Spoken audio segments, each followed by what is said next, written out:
सुखदेव जी का प्रागट्य कैसे हुआ? तो कथा आती है कि एक बार गोलोक धाम में राधा रानी जी की गोद में सुखदेव जी क्रीड़ा कर रहे थे। क्रीड़ा यानी खेल रहे थे, इधर से उधर उछल रहे थे। जैसे मैंने आपको बताया, शुक यानी तोता, तोते के रूप में इधर उधर उछल रहे थे, खेल रहे थे। राधा रानी ने कहा कि देखो बेटा सुखदेव, तुम एक काम करो कि तुम जाओ मृत्यु लोक में और वहां जाकर के जन जन में भागवत जी का प्रचार प्रसार करो। मृत्यु लोक किसको कहते हैं? ये जो पृथ्वी लोक है जहां अभी हम लोग रहते हैं, रह रहे हैं, इस संसार को, इस पृथ्वी लोक को ही मृत्यु लोक कहते हैं, क्योंकि यहाँ जो आता है वो मर जाता है। यहाँ जो आएगा, जो जन्म लेगा, वो तो मरेगा ही ना, इसीलिए इसको मृत्यु लोक कहा जाता है। तो राधा रानी जी ने कहा कि तुम जाओ पृथ्वी पर, मृत्यु लोक पर, और जन जन में भागवत जी का प्रचार प्रसार करो, ताकि लोगों को पता तो चले भागवत जी को सुनने से क्या लाभ होता है। भागवत जी हमारी मृत्यु को सुधारती है। जाओ जन जन में प्रचार प्रसार करो। सुखदेव जी ने मना कर दिया। सुखदेव जी कहने लगे कि मैया मैं नहीं जाऊंगा। क्यों नहीं जाओगे? अरे बोले मैं गया ना पृथ्वी लोक पर, अगर मैं मृत्यु लोक पर चला गया तो मैया आपके नाम की जो 8-10 माला यहाँ जाप कर लेता हूँ, वहां जाकर के मृत्यु लोक में जाकर तो वो माला भी छूट जाएगी। क्योंकि पृथ्वी पर आने के बाद में व्यक्ति कहाँ भजन करता है, माया जाल में फंस जाता है तेरे मेरे में, तो फिर कहाँ भगवान याद आते? फिर तो मरते समय भी बस पत्नी बच्चे याद आते, कहाँ नाम लेता है व्यक्ति। इसीलिए मैं तो यही अच्छा हूं, आपका भजन करूंगा और क्या चाहिए, मैं तो नहीं जाता। राधा रानी जी ने कहा नहीं सकता भागवत जी के प्रचार प्रसार का, इसीलिए जाना तो पड़ेगा।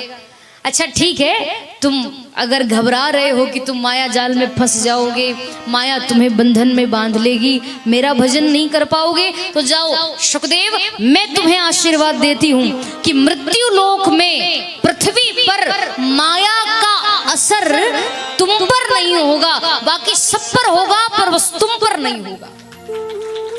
तुम जाओ, तुमको माया बांध ही नहीं सकेगी, तुम तो बस जाओ एक बार।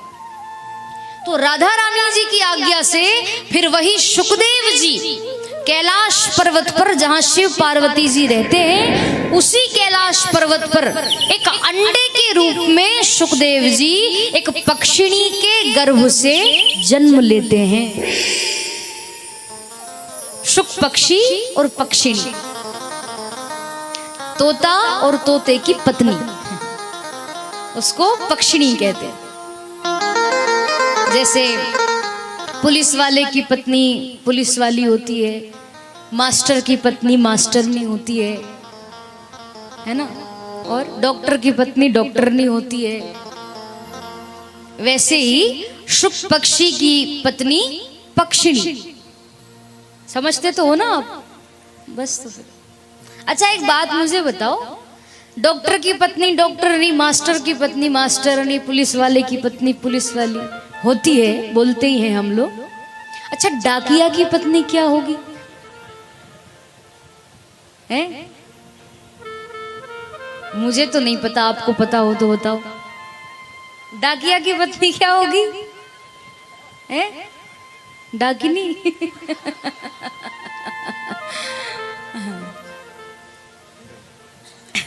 तोते की पत्नी उस पक्षिणी ने अंडे के रूप में बच्चे को जन्म दिया, और अंडा वहीं पड़ा हुआ था कैलाश पर्वत पर। बर्फीली हवाएं चलने लगी तो तोते ने विचार किया, उस शुक पक्षी ने, कि अब यहाँ रहने से क्या फायदा, तो अपनी पत्नी के साथ में वो वहां से उड़ गए। दोनों पति पत्नी वहां से उड़ गए, तो शुक पक्षी और पक्षिणी वहां से उड़ करके चले गए। अंडा वहीं पड़ा हुआ था, और उसी स्थान पर अंडा रखा हुआ था जहां भोले बाबा का आसन लगा हुआ था। जहां बाबा बैठते थे आसन लगता था, उसके ठीक पीछे वो अंडा वहां पड़ा हुआ था। बस माता पिता तो उनके चले गए और वो अंडा वहीं रह गया। सुखदेव जी उसमें प्रकट होंगे अभी। अब बहुत दिन हो गए वो अंडा वहीं पड़ा रहा, ना तो वो अंडा फूटा, ना उसके अंदर कोई जीव जन्म नहीं लिया उसने। क्या करें, बहुत दिन हो गए, अब ऐसे कैसे काम चलेगा।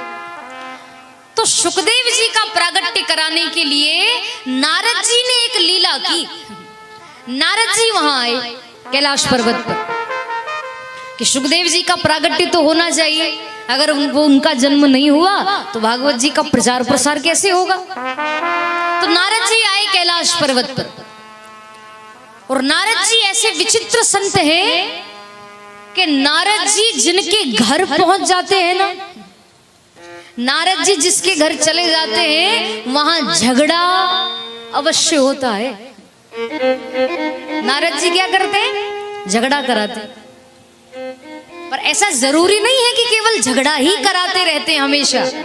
शास्त्र ये कहता है कि नारद जी ऐसे विचित्र संत हैं कि नारद जी जहां पहुंच जाते हैं, जिस व्यक्ति को नारद जी का दर्शन हो जाता है या जिसके कान में नारद जी गुरु मंत्र दे देते हैं, उस व्यक्ति को भगवान का दर्शन अवश्य होता है। नारद जी ऐसे संत हैं। ये तो एक हंसी मजाक विनोद में बोलना पड़ता है कि नारद जी झगड़ा करवाते रहते हैं, हालांकि वो ऐसे है नहीं, वो तो केवल एक हंसी मजाक के लिए। नारद जी बहुत बड़े संत हैं, और नारद जी साधारण नहीं है, नारद जी भगवान का अवतार है। 24 अवतारों में नारद जी का नाम भी आता है, भगवान के अवतार हैं साक्षात। नारद जी आ गए वहां कैलाश पर्वत पर। भोले बाबा ने देखा कि नारद जी आए हैं तो बड़ा स्वागत सम्मान किया। आओ नारद बाबा आओ। कैसे आना हुआ? नारद जी बोले कि प्रभु आज मुझे आपसे काम नहीं है। देखो नारद जी आए थे झगड़ा कराने के लिए। नारद जी ये सोचकर आए थे कि लक्ष्मी नारायण में तुम्हें झगड़ा करवा चुका हूं, ब्रह्मा जी और ब्रह्मा जी की पत्नी में झगड़ा करवाने वाला मैं। पर आज तक किसी ने ये नहीं सुना कि शिव पार्वती में कभी झगड़ा हुआ हो। कभी सुना आपने? नहीं, क्योंकि झगड़ा हुआ ही नहीं, प्रेम ही इतना ज्यादा है। तो क्यों ना मैं इन दोनों में झगड़ा करवाऊं, ये सोच करके नारद जी आए। भोले बाबा ने स्वागत सत्कार किया और कहा कि कहो कैसे आए हो। नारद जी ने कहा कि आपसे मिलने नहीं आया प्रभु, आपसे काम नहीं है आज। अच्छा तो किससे काम है? बोले मुझे तो पार्वती जी से काम है। कहाँ है पार्वती जी? भोले बाबा ने कहा कि अंदर गुफा में बैठी है, चले जाओ। अब नारद जी आए पार्वती जी के पास। अब पार्वती जी के गुरु कौन है? पार्वती जी के गुरु तो नारद जी है। कौन है गुरु? नारद जी है पार्वती जी के गुरु। तो जैसे ही आए नारद जी, तुरंत पार्वती जी अपने आसन से खड़ी हो गई। आओ गुरुदेव आओ। कैसे आना हुआ? बहुत दिनों बाद दर्शन दिए, बढ़िया आसन पर बिठाया, खूब स्वागत सत्कार किया। आइए पधारिए। नारद जी से कहने लगी बाबा सब कुशल मंगल तो है? नारद जी बोले मैया सब कुशल मंगल है। पार्वती जी ने कहा क्या बात है नारद जी, आजकल आप बहुत दिनों में आए हैं, दिखाई नहीं देते, अब आपने आना बंद कर दिया, क्या बात है? नारद जी बोले अब क्या बताऊं देवी, जब से मुझे ये पता चला कि दुनिया में, इस संसार में लोग दिखावटी प्रेम ज्यादा करते हैं, मुंह पर तो मीठे बोलते हैं, बाद में फिर बुराई करते हैं। जब से पता चला कि दिखावटी बनावटी प्रेम ज्यादा है, तब से मैंने फिर इधर उधर जाना बंद कर दिया है। अब तो बस जहां लगता है कि हाँ ये ठीक है, अपने जैसे हैं, वहीं जाता हूं, नहीं तो नहीं जाता। पार्वती जी बोले अच्छा बाबा ऐसा तो नहीं है। नारद जी बोले अरे देवी आप तो यहीं रहती हो, मैं तो पूरे भ्रमण करता रहता हूं, मुझे सब पता है। सुर नर मुनि सबकी यह रीति, स्वार्थ लागी करहि सब प्रीति। स्वार्थ के कारण लोग प्रीति करते। पार्वती जी ने कहा कोई बात नहीं बाबा, आप आए बहुत अच्छा लगा, किस कारण से पधारे हैं? नारद जी बोले बस ऐसे ही आपका दर्शन करने की इच्छा थी तो आ गया। आप बताइए पार्वती जी, सब कुशल मंगल तो है? पार्वती जी बोली बाबा आपकी कृपा से सब कुशल मंगल है, सब आनंद से, कोई दिक्कत नहीं, कोई परेशानी नहीं। नारद जी बोले एक बात मुझे बताइए, दुनिया में तो लोग दिखावटी प्रेम करते हैं, आप मुझे बताओ, सही सही बताना, छुपाना मत, कि क्या भोले बाबा भी आपसे दिखावटी प्रेम करते हैं या सच्चा प्रेम करते हैं? पार्वती जी हंसी और कहने लगी कि बाबा दुनिया में भले ही दिखावटी प्रेम होता होगा, बनावटी प्रेम करते होंगे लोग, पर ये तो मैं दावे के साथ कह सकती हूँ कि मेरे जो पति है ना, नाम भी उनका भोला और है भी बड़े भोले, और वो मुझसे इतना प्रेम करते हैं, इतना प्रेम करते हैं, इतना प्रेम करते हैं कि वो मुझसे कोई बात नहीं छुपाते हैं। हमारा जो प्रेम है बाबा वो तो बिल्कुल सच्चा प्रेम है, बहुत प्रेम करते हैं मेरे पति मुझसे, कोई बात नहीं छुपाते, आज तक उन्होंने मुझसे कुछ नहीं छुपाया, बहुत प्रेम करते हैं। दुनिया की तो मैं कुछ नहीं कह सकती, पर हाँ मेरे घर की मैं जानती हूँ, मेरे पति मुझसे बहुत प्रेम करते हैं। पर नारद जी को तो करवाना था झगड़ा। नारद जी कहने लगे अच्छा भोले बाबा आपसे इतना प्रेम करते हैं कि आपसे कोई बात नहीं छुपाते हैं? पार्वती जी बोली हाँ बाबा कोई बात नहीं छुपाते हैं। नारद जी कहने लगे कि जब इतना प्रेम करते हैं कि कोई बात नहीं छुपाते हैं, तो फिर शिव जी ने आपको ये भी तो बताया होगा कि उनके गले में जो नरमुंडों की माला पड़ी रहती है, वो नरमुंडों की माला किसकी है? वो मुंड माला जो धारण करके रखते हैं, वो माला किसकी है? वो नरमुंड किसके हैं? बाबा ने ये तो आपको बताया ही होगा।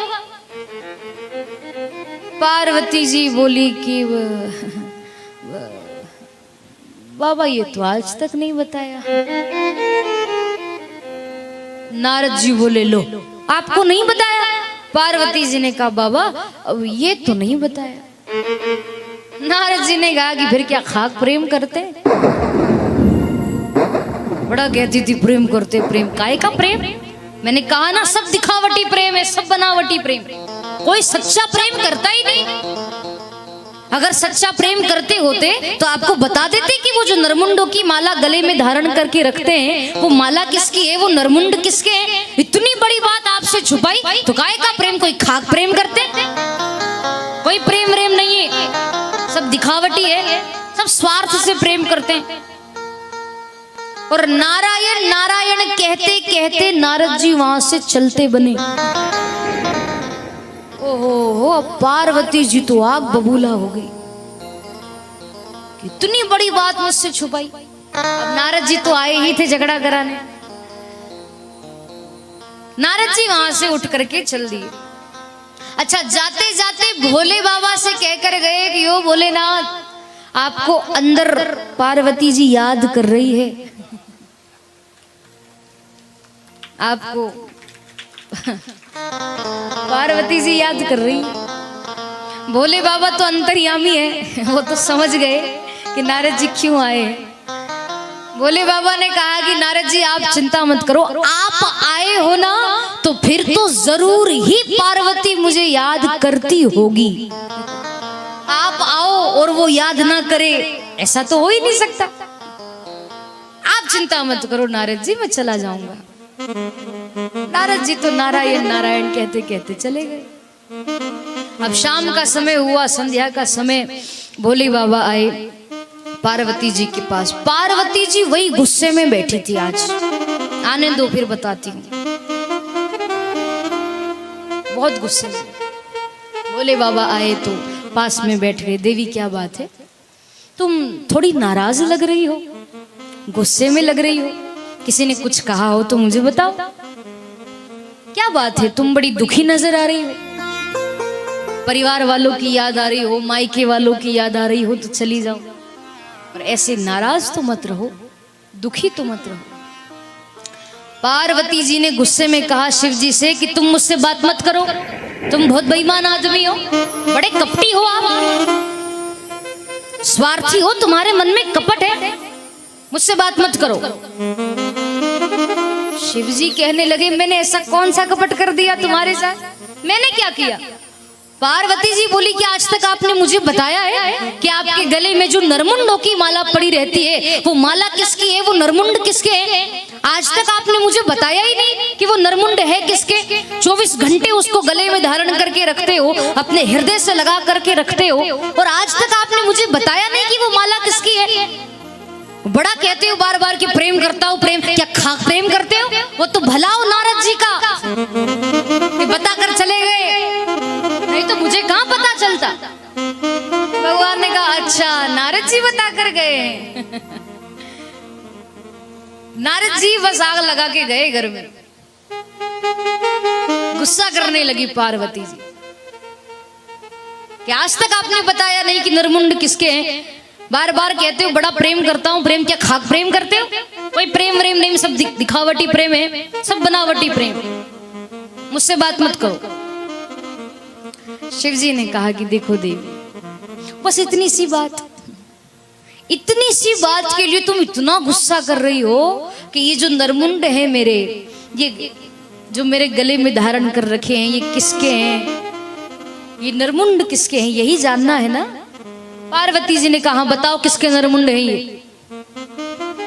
भगवान शिव ने कहा कि देवी ये नरमुंड और किसी के नरमुंड नहीं है, ये तुम्हारे ही तो नरमुंड है, तुम्हारे ही है। पार्वती जी बोली मेरे कैसे? शिव जी कहने लगे देखो देवी, तुम्हारा कोई एक जन्म थोड़ी हुआ है, तुम्हारे तो कई सारे जन्म हुए। कभी दुर्गा बनकर के आई, तो कभी काली बनकर आई, तो कभी चामुंडा बनकर आई, तो कभी क्या बनकर आई, कभी सती बनकर के आई, कभी पार्वती बनकर के आई, कभी शीतला माता बनकर के आई। तो तुम्हारे तो अनेक रूप हैं, कोई एक जन्म थोड़ी हुआ, कई जन्म हुए। तो जितनी बार तुमने जन्म लिया और जितनी बार तुमने अपने प्राण त्यागे, इतनी बार मैंने तुम्हारे नरमुंड अपने हृदय से लगा कर रखे हैं, क्योंकि हम दोनों में प्रेम ही इतना ज्यादा है कि मैं तुम्हारे बिना रह ही नहीं सकता, इसीलिए मैंने तुम्हारे नरमुंड अपने हृदय से लगा कर रखे हैं, तुम्हारे ही तो है। पार्वती जी ने देखा कि ओह ये तो बहुत बड़ी माला है, मैं भी तो देखूं मैं कितनी बार मर चुकी हूं। तो गिनने लगी मेरे कितने जन्म हुए, तो पूरे नरमुंड गिने पार्वती जी ने, 10, 20, 30, 40, 50, 60, 70, 80, 90, 100। जैसे ही वो सारे नरमुंड गिने तो वो तो पूरे 108 नरमुंड थे। कितने थे? 108। पार्वती जी कहने लगी कि स्वामी मैं 108 बार मर गई हूं। भोले बाबा कहने लगे हाँ देवी तुम 108 बार मर चुकी हो। पार्वती जी बोली कि बाप रे, मैं 108 बार मर गई और स्वामी आप एक बार भी नहीं मरे।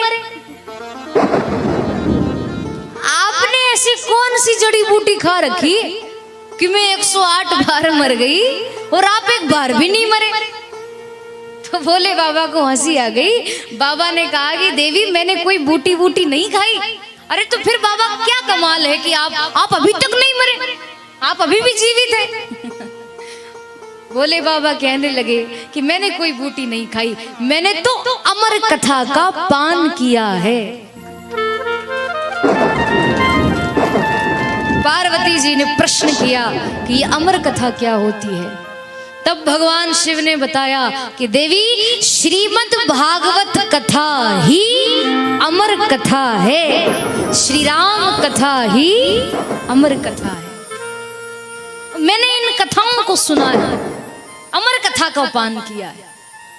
और पार्वती जी ने जिद कर ली कि बाबा अकेले अकेले ने अमर कथा सुन ली, आप तो अमर हो गए और देखो मुझे कितनी बार जन्म लेना पड़ा, अब तो मुझे भी अमर कथा सुनाओ, मुझे भी अमर होना है, मुझे भी भगवान की कथा सुनना है, मुझे भी अमर कथा सुनाइए। तब भगवान शिव पार्वती जी को भागवत कथा श्रवण कराते हैं। और अभी तो बहुत सारे नियम बताएंगे बाबा कथा सुनाने के, कथा सुनने के। पर उसके पूर्व में आपको छोटी सी बात बताऊं कि अमर कथा सुनाने के लिए पार्वती जी ने कहा है। अच्छा, अमर कथा ये जो शब्द है, इस शब्द का अर्थ क्या होता है? अमर कथा का अर्थ ये नहीं होता, इसका मतलब ये नहीं है कि आपने राम कथा सुन ली या भागवत कथा सुन ली तो अब आप मरोगे नहीं, अमर हो जाओगे। अब तो मरना ही नहीं, बस कथा सुन ली तो अमर हो गए, नहीं। ये तो एक गलतफहमी है हमारी। अमर कथा का मतलब ये है कि जो कोई भी व्यक्ति राम कथा सुन लेता है या भागवत कथा सुन लेता है, तो जैसे मैंने आपको अभी बताया था थोड़ी देर पहले कि जब भी हमारा अंतिम समय आएगा, जब भी हम लोग मरेंगे, तो शरीर तो हमारा जलेगा ही, आत्मा हमारी कभी नहीं जलती है। आपको भी पता है ये बात। आत्मा इस शरीर से निकलेगी तो जिस जिस आत्मा ने भगवान की कथा सुन रखी है वो आत्मा सीधे परमात्मा के धाम चली जाती है, या उसको लेने के लिए साक्षात भगवान का विमान आ जाता है। जो कथा सुनते हैं उनके लिए है ये बात। शरीर तो जल जाएगा पर जो आत्मा शरीर से निकलेगी वो सीधे भगवान के धाम जाती है, और उस आत्मा को फिर इस संसार में वापस आना नहीं पड़ता, वो हमेशा के लिए फिर भगवान के धाम में रहती है। ये कथा का प्रभाव है। ये कथा का एक प्रकार से कह सकते हैं कि कथा जो सुनता है उसका ये प्रभाव पड़ता है, ये परिणाम है कथा सुनने का कि आपको जन्म मरण के बंधन में फिर बंधना नहीं पड़ता, आप मुक्त हो जाते हो। वो आत्मा हमेशा के लिए अमर हो जाती है। शरीर अमर नहीं होता, शरीर को तो जलना ही।